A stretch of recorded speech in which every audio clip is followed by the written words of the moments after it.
Hi friends, this is Swati. This video for health benefit of ragi ball or ragi mudde and ghee. ಈ ರಾಗಿ ಬಾಲ್ನ daily 1 or 2 time consume ಮಾಡೋದ್ರಿಂದ with ಘೀ ಜೊತೆ ತಿನ್ನಬೇಕಾ ಬೇಡವಾ ಅನ್ನೋದು ನಿಮ್ಮ ಹೆಲ್ತ್ಗೆ ಸಂಬಂಧಪಟ್ಟಿದ್ದು ತುಂಬಾ ಹೆಲ್ತ್ ಬೆನಿಫಿಟ್ ಇರುತ್ತೆ. ಸೊ ಇದರಲ್ಲಿರುವಂಥ ನ್ಯೂಟ್ರಿಷನ್ ಪವರಿಂದ ಈ ರಾಗಿ ಮುದ್ದೆನ ನ್ಯೂಟ್ರಿಷನ್ ಪವರ್ಸ್ ಅಂತಲೂ ಕರೀತಾರೆ.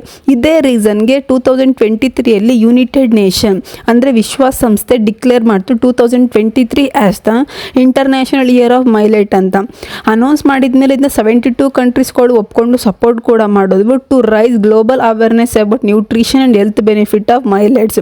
ಇನ್ನು ಘೀ ವಿಚಾರಕ್ಕೆ ಬಂದರೆ ghee provide healthy fat, bone health and regulate blood sugar.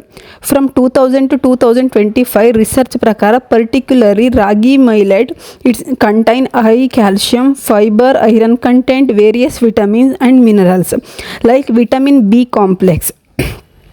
ಈ ವಿಟಮಿನ್ ಬಿ ಕಾಂಪ್ಲೆಕ್ಸ್ ಅನ್ನೋದು ಎನರ್ಜಿನ ಪ್ರೊಡಕ್ಷನ್ ಮಾಡುತ್ತೆ ಮತ್ತು ನರ್ವ್ ಸಿಸ್ಟಮ್ ಆ್ಯಂಡ್ ಸೆಲ್ ಗ್ರೋತ್ಗೆ ಹೆಲ್ಪ್ ಮಾಡುತ್ತೆ. Next vitamin C act as A anti accident and immune function. Vitamin E helps protect cell from damage. Vitamin D important for bone health and calcium absorption. So mainly calcium strong both ಮತ್ತು ಟೀತ್ಗೆ help ಮಾಡುತ್ತೆ. Iron red blood ಸೆಲ್ಸ್ನ product ಮಾಡುತ್ತೆ ಮತ್ತು preventing anaemia.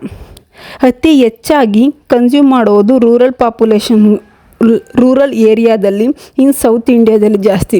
But research ಪ್ರಕಾರ 2000 to 2025ಯಲ್ಲಿ ragi ball reduce diabetes and city and it's contain rich calcium, fibre, iron and vitamin popularise in city also. So daily ಇದನ್ನ consume ಮಾಡೋದ್ರಿಂದ ತುಂಬಾ health benefit ಇದೆ, ಹಾಗೆ ಒಳ್ಳೆ ಎನರ್ಜಿ ಪ್ಯಾಕೇಜ್ ಕೂಡ ಹೌದು. ಸೊ ಫ್ರೆಂಡ್ಸ್, ಈ ವಿಡಿಯೋ ನಿಮಗೆ ಇಷ್ಟ ಆಗಿದ್ರೆ ಲೈಕ್ ಮಾಡಿ, ಶೇರ್ ಮಾಡಿ, ಸಬ್ಸ್ಕ್ರೈಬ್ ಮಾಡ್ಕೊಳ್ಳಿ. Thank you for watching.